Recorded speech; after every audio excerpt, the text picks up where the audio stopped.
આપે જે વાત કરી તે અન્વયે હું જણાવું કે આપણા પ્રધાનમંત્રી શ્રી દ્વારા આજે PMJYની સ્કીમ અત્યારે અમલમાં છે. જ્યારે સાહેબ આ રાજ્યના મુખ્યમંત્રી હતા ત્યારે મા કાર્ડ અને આયુષ્યમાન કાર્ડ ચાલતું અને 5 લાખ રૂપિયા સુધી ઘરના મુખિયાને અને બાકીના તમામ સભ્યોને જે ક્રિટિકલ માંદગી માટેની સારવાર આપવામાં આવતી તેની સાથે હવે કોઈપણ માંદગી માટે 5 લાખ રૂપિયા સુધીની સારવાર ફ્રી આપવામાં આવે છે. જ્યારે દેશના પ્રધાનમંત્રી દેશના ગરીબોની ચિંતા કરતા હોય અને ગરીબોને જ્યારે બીમારી આવે અને ઘર બહાર વેચવું ના પડે, પોતાની જમીન વેચવી ના પડે, કોઈકની પાસે હાથ ઉછીના ના લેવા પડે અને એવા શુભાશયથી જો સ્કીમ ચાલતી હોય અને એવા વખતે જો કોઈ પણ હોસ્પિટલવાળા એનો મિસયુઝ કરે અને ગરીબોની આ સ્કીમમાં જો પૈસા કમાવાની ખોટી રીતે દાનત રાખે અને જ્યાં હું બેઠો હોઉં કલેક્ટર તરીકે તે હું કોઈ પણ સંજોગોમાં નહીં ચલાવી લઉં. આપે જે આશંકા કરી છે એના માટે અમે CDHO શ્રીને અને આરોગ્ય વિભાગના અન્ય અધિકારીઓને સૂચના આપી દીધી છે અને એ સૂચના અત્યારે હું આપને જાહેરમાં નહીં કહી શકું, પરંતુ અમે એમાં ડિટેલ તપાસ કરાવશું. જો કોઈ ખોટા માણસોના નામે ઓપરેશન બતાવ્યા હશે કે કોઈ ખોટા માણસોને બતાવી અને એ પૈસા વગર ટ્રીટમેન્ટે લીધા હશે તો કડકમાં કડક સજા કરવા માટેના અમે પ્રયત્ન કરશું. હાલ આમાંનું કોઈ બાબત હજી અમારી ધ્યાન પર આવેલી નથી, પણ આપ સૌએ જે બાબત અમને બતાવી છે એના અનુસંધાને તપાસની અમે કામગીરી શરૂ કરાવી દીધી છે અને જો કોઈ ગરીબોને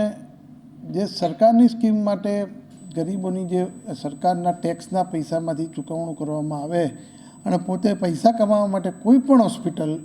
કંઈ પણ ખોટું કરશે તો એને અમે રાજ્ય સરકારના જે પણ કાયદા કાનૂન અને જે પણ સૂચનાઓ છે એનો કડકમાં કડક અમલ કરીશું અને કરાવશું. આપે જે હોસ્પિટલનું નામ આપ્યું છે એમાં અમે અમારા CDHO શ્રીને સૂચના આપી છે કે એમાં કેટલા બેડની હોસ્પિટલ છે, કેટલા બેડમાંથી કેટલા PMJYના લાભાર્થીઓને એમાં આવેલા છે. એ PMJYના લાભાર્થી પૈકી જો કોઈ ખોટા નામે એમને ક્લેમ કર્યા છે કે કેમ, એમાંના એ ક્લેમ પાસ થયા છે કે કેમ, આની સંપૂર્ણ રીતે ચકાસણી કરવામાં આવશે. ગાંધીનગરથી પણ અમે ટીમને આમંત્રિત કરીને તાત્કાલિક બોલાવશું અને જો કોઈ પણ પ્રકારનો ફ્રોડ થયો છે તો હું આપના માધ્યમથી મોરબીના લોકોને ખાતરી આપું છું કે ક્યાંય કોઈએ પણ કોઈ પણ સ્કીમમાં ખોટું કર્યું હશે તો હું કોઈ પણ સંજોગોમાં ચલાવીશ નહીં અને એમાં અમારા પર અત્યાર સુધી કોઈ દબાણ પણ આવ્યું નથી અને કોઈ પણ દબાણ આવશે તો દબાણને વશ પણ નહીં થઈએ, પરંતુ જે પણ કાયદા મુજબની પરિસ્થિતિ હશે એ મુજબના નિર્ણય કરવામાં આવશે. CT સ્કેન ને એ બધી જે ચીજો છે એના કોઈ પૂર્વ નિર્ધારિત ભાવ રાજ્ય સરકાર તરફથી કરવામાં આવેલા નથી. કદાચ ખૂબ સારી હોસ્પિટલ પ્રાઇવેટની હોય અને અન્ય કરતાં જો વધારે કિંમત લેતા હોય સારી સર્વિસ આપવાના અને ક્યાંક 2000 એ લોકો 2500 રૂપિયા ચાર્જ કરતા હોય કે ક્યાંક 100 હોય ને એ લોકો 150 રૂપિયા કરતા હોય તો એ બાબતમાં રાજ્ય સરકાર તરફથી કોઈ નિયંત્રણ મૂકેલા નથી, પરંતુ સારી સગવડના નામે કદાચ લેતા હોય. પરંતુ જો દવાના ભાવમાં જે નક્કી કરેલા ભાવ જે એમને દવાની સ્ટ્રીપ ઉપર લખેલા હોય કે એનામાં જો વધારે ભાવ લીધા હશે તો અમે અમારા જે અમારા લાઇન ડિપાર્ટમેન્ટના જે અધિકારી છે એની પાસેથી અમારા ફૂડ એન્ડ ડ્રગ્સ અને અમારા જે